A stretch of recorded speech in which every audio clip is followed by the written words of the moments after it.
Well, the festival playlist is finally active for Forza Horizon 5 Mexico, but ever since it started, I've been getting the comments, what is this? How does this work? I have no idea what's going on. How do I get points?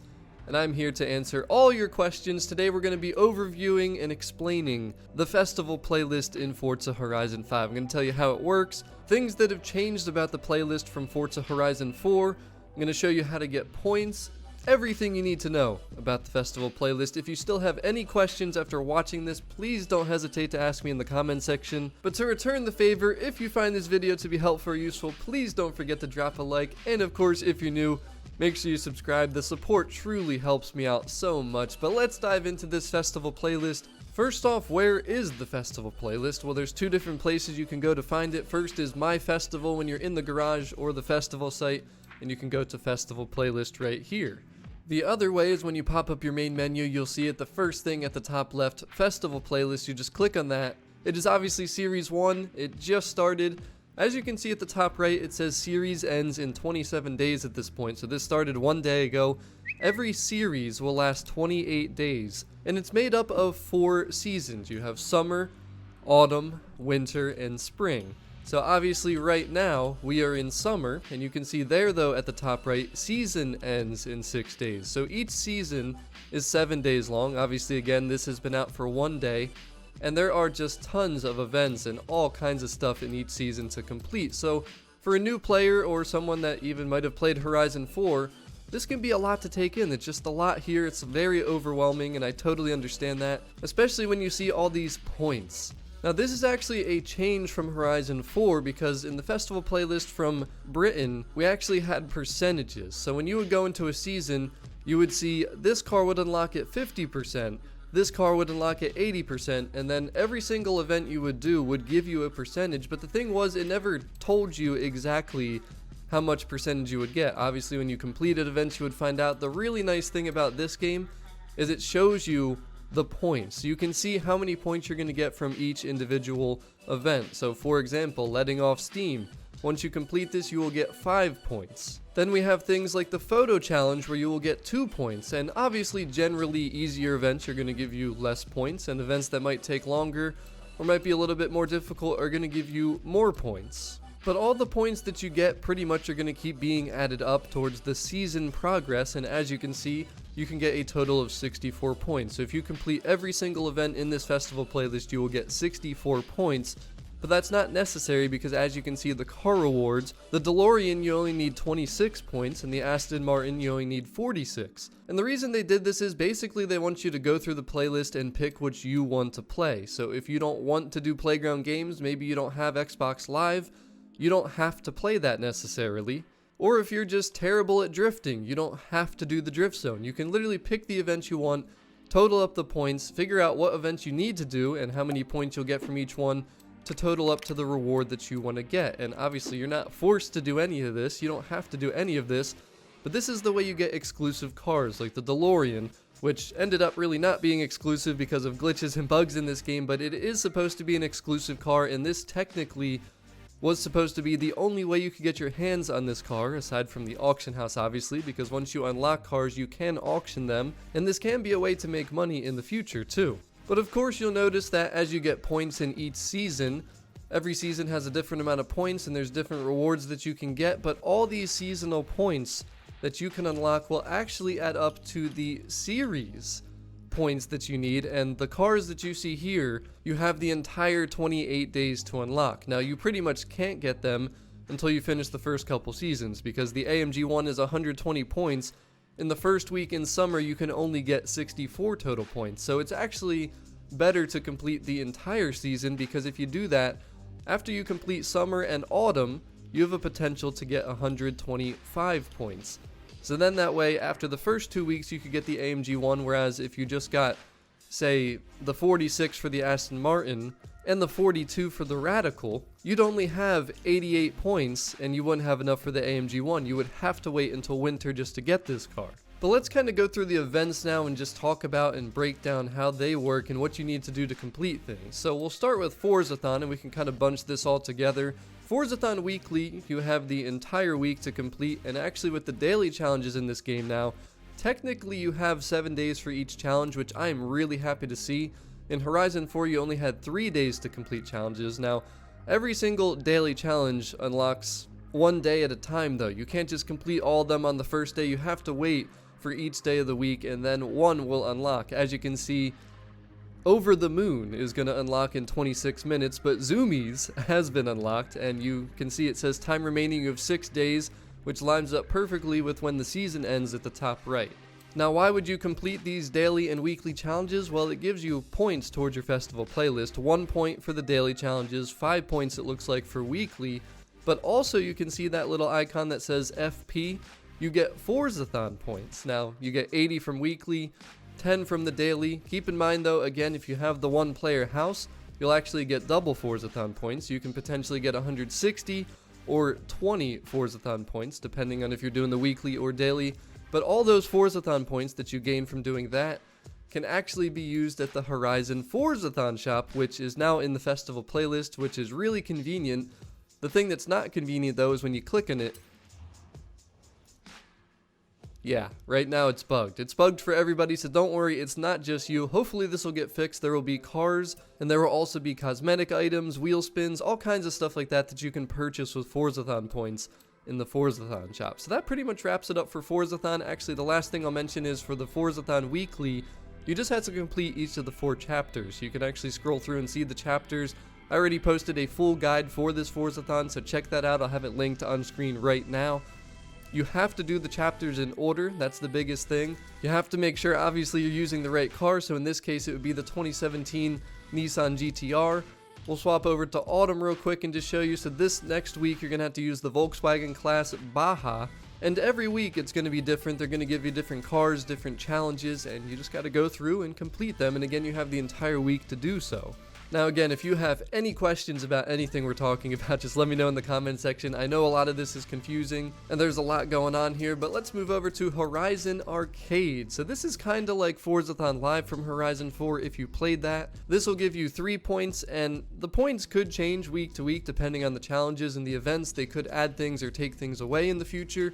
We're literally playing on November 12th, so this game just came out when I'm making this video. But Horizon Arcade is an online thing. When you're connected to Horizon Life, you can literally just click on this tab and it will pretty much throw you to arcade events if there are some. From what I've noticed, it looks like they're at every half hour, so say 9:30 a.m., 10 a.m., you'll be able to see 2 pink circles on your map that will say Horizon Arcade. So you can just go, there's 3 events. It's a team-based game, which online connections and servers have been horrible so far, so I haven't even been able to complete these, so I can't give you too much more information on these quite yet, but they're pretty fun, they're team-oriented, and you definitely don't want to be doing them alone.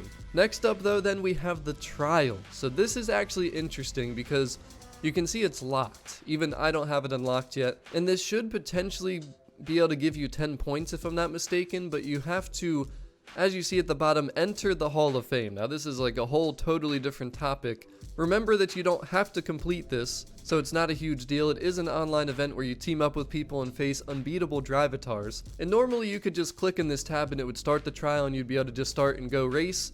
The problem is, to get into the Hall of Fame, you have to complete practically most of the game. Not the entire game, but you have to complete all the Horizon adventures, which you unlock by getting accolade points, and then I think you have to get 200,000 total accolade points, which takes a long time, don't get me wrong.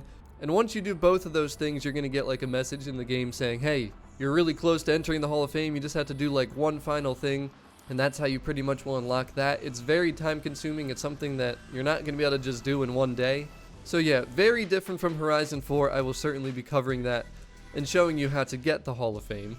But then we move over to seasonal playground games. Now we had this in Horizon 4, it's pretty simple, you'll click on this, it'll start searching for a match and you play online with people 6v6, usually 6v6, and all you have to do is complete the playground games. You don't have to win. People would rage quit so often in Horizon 4. Don't rage quit. If you want the reward, if you want the points, just complete it. Whether you're losing or winning, it doesn't matter. Just finish the playground games. There's a bunch of fun mini games in there like King, Infected, all that good stuff, but very simple, just completion based. Now the next thing I want to talk about though, and it affects everything that you're looking at pretty much here, speed zones, drift zones, danger signs, seasonal championships. In Horizon 4 they would have restrictions, but sometimes it was a little tough to see what restrictions those would be. And when I say restrictions, I mean car class and also car type. So as you can see, I just clicked in my right stick. It says at the bottom of your screen, toggle car restrictions and rewards. So if you click that, it'll show you the rewards, or it'll show you what you have to use to actually complete the events. So for the PR stunts, it's very different because in Horizon 4 you could use whatever the heck you wanted. Now you have to use a particular car class and a particular car type to actually complete these PR stunts. This is so much more restrictive, and I'm not sure how I feel about it yet, but basically you're gonna have to get into, for example, this danger sign, an S1 retro sports car, and if you click on this tab, it'll show you the location right on the map and also tell you what the seasonal objective is. So we're in the wet season. As you can see, it shows a couple raindrops and 1,263.1 feet. So you don't have to 3-star. You just have to hit the seasonal objective, just to be clear. And that's what you're going to have to do for all the different PR stunts. See what the goal is, make sure you're in the right car class and right car category, and then just go out and beat the objective. But then we have the seasonal championships, and this basically is the same from Horizon 4. The only change I noticed is you have to be on highly skilled difficulty, but you don't have to worry about changing your settings. It actually does that for you automatically, which I think is really cool. When you go into the event, if you look at the settings, you'll see that it's locked on highly skilled. You can't even change the difficulty before you start the races. Each championship will consist of 3 races, and when you click in it and start the championship, it'll pop them on your map. You just have to filter your map for seasonal events so you can easily find where they're at. Horizon Tour is brand new. It's a co-op championship, as you can see. Basically, you just have to find the location on the map. There's a spot that says Horizon Tour. If you click on this, it'll probably take you there, and then you just have to literally go complete the co-op championship that it gives you. I have not done this yet, but it's pretty simple, pretty straightforward. Then we have the extra challenges, which we already covered in video form, the treasure hunt and the photo challenge. So both of these I have videos out already showing you exactly what you have to do, but basically they just give you a challenge. So the treasure hunt, it was a danger sign. You go hit the danger sign. Then once you beat that, it pretty much unlocks and shows you a circle, kind of like a barn find rumor, where you have to find that treasure chest. And once you smash the chest, you get the reward. And it's a pretty fun exploration type of challenge. Then you have the photo challenge, which is basically you just have to go to the location it says, which sometimes it'll be difficult. You might not know what part of the map it's at, and sometimes they're going to be particular with the car you have to take out. But basically you just pop up the photo mode, take a picture, and complete that. Very simple and easy. Then we have a couple online things. You have to play Eliminator, you have to finish 30th or best, and you just have to not lose in the beginning pretty much. Then there's Horizon Open, which is new. I haven't actually gotten to do this stuff yet because, again, the servers and online connection is just terrible. But you'll be able to find it in your menus or on your map, and you can just go and do some racing.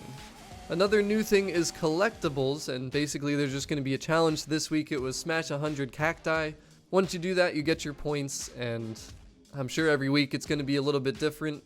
And then finally we have monthly rivals. So this is probably one of the best and easiest things to complete, but some people still get this confused. You don't have to set a faster time than anybody else. You don't have to be fast at all. You just have to post a clean lap like it says right there. So don't smack into any walls, don't hit into anything, don't get your time flagged. It has to be a clean lap. And you only have to run 1 lap and you will get the 4 points here for the summer season, but this is a monthly event. So once you complete that, it'll actually unlock in every other season. So if we switch to autumn and you scroll all the way over, you'll see that it's active already. And once you beat it though in summer, it will be complete for every other season. This is great because it gives you 16 total points for the series and then 4 points for each season.